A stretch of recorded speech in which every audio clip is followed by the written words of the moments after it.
আসসালামু আলাইকুম, hello everyone, welcome back to my channel Jyotish kitchen. আজকে আমি বানাবো প্যানকেক, তাও প্যান ছাড়া প্যানকেক কীভাবে বানাই সেটা আপনাদের সাথে শেয়ার করব। তার আগে আমি আরেকটা জিনিস আপনাদের সাথে শেয়ার করতে চাই। আজকে আমি এই প্যানকেকটা বানিয়েছি, আর প্যানকেকের উপরের লেখাটা অবশ্যই আপনারা ফলো করেছেন। আমার সাবস্ক্রাইবার এখন 498, বাট আর দুজন হলে 500 হয়ে যায়। তার জন্যই আমি এই প্যানকেকটা বানাচ্ছি। আর এই প্যানকেকটা আমি তখন কাটবো যখন আমার 500 সাবস্ক্রাইবার হয়ে যাবে। তার জন্য অবশ্যই আমার ভিডিওটা ভালো লাগলে আমার চ্যানেলটি সাবস্ক্রাইব করে দেবেন। আমি কর্নফ্লাওয়ার নিয়েছি, এখানে 2 টেবিল চামচের মতো ময়দা নিয়েছি, 1 টেবিল চামচের মতো চিনি নিয়েছি পরিমাণ মতো। আপনারা হয়তো দেখেই বুঝতে পারছেন।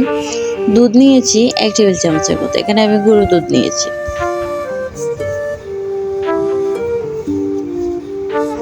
চকলেট নিয়েছি আমি, আপনারা যে কোনো ব্র্যান্ডের চকলেট নিলেই হবে। আমি এখানে ডেইরি মিল্ক চকলেট নিয়েছি।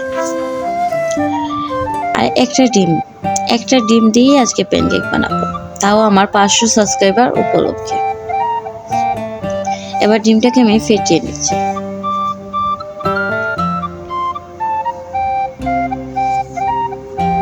আপনারা অবশ্যই আমাকে সাপোর্ট করবেন।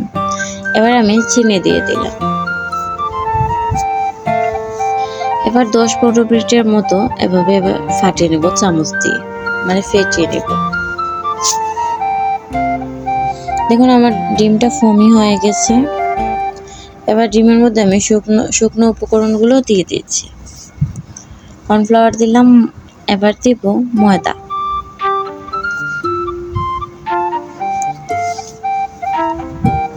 এখন আমি গুঁড়ো দুধ দিলাম।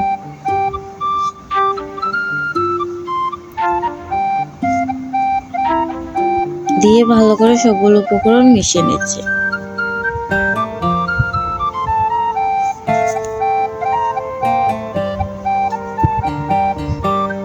এখন আমি লিকুইড মিল্ক দিচ্ছি।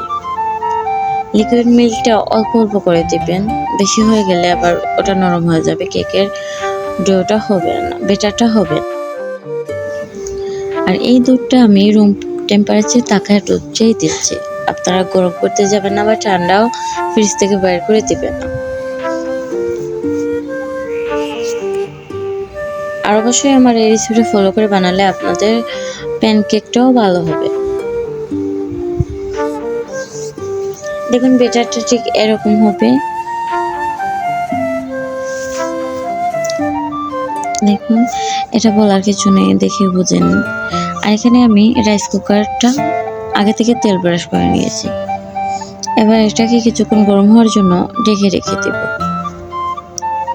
গরম হয়ে গেলে আমি এই কেকের যে ব্যাটারটা ওটা দিয়ে দিচ্ছি।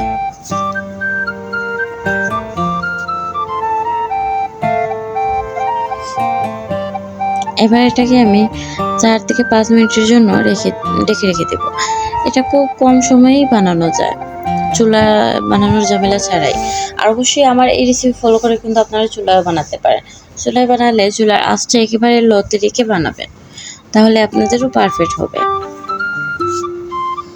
আমার এটা এখনো পুরোপুরি হয়নি, আমি আবার ঢেকে রেখে দিচ্ছি। আর চকলেটগুলোকে আমি গরম পানির মধ্যে একটা কাপে নিয়ে ঢেকে রেখে দিচ্ছি। দেখুন আমার চকলেটটা নরম হয়ে গেছে। এখন এটাকে আমি চামচ দিয়ে মানে গুলিয়ে নিচ্ছি। দেখুন আমার প্যানকেকটা হয়ে গেছে। আর এটার উপরে আমি গুঁড়ো দুধ দিয়ে 500 সাবস্ক্রাইবার মানে 500 লিখে দিয়েছি, আর উপরে একটু বাদাম দিয়েছি। আমার ভিডিওটা ভালো লাগলে অবশ্যই আমার চ্যানেলটি সাবস্ক্রাইব করুন আর আমাকে সাপোর্ট করুন, লাইক করুন, কমেন্ট করুন। ওকে, আসসালামু আলাইকুম।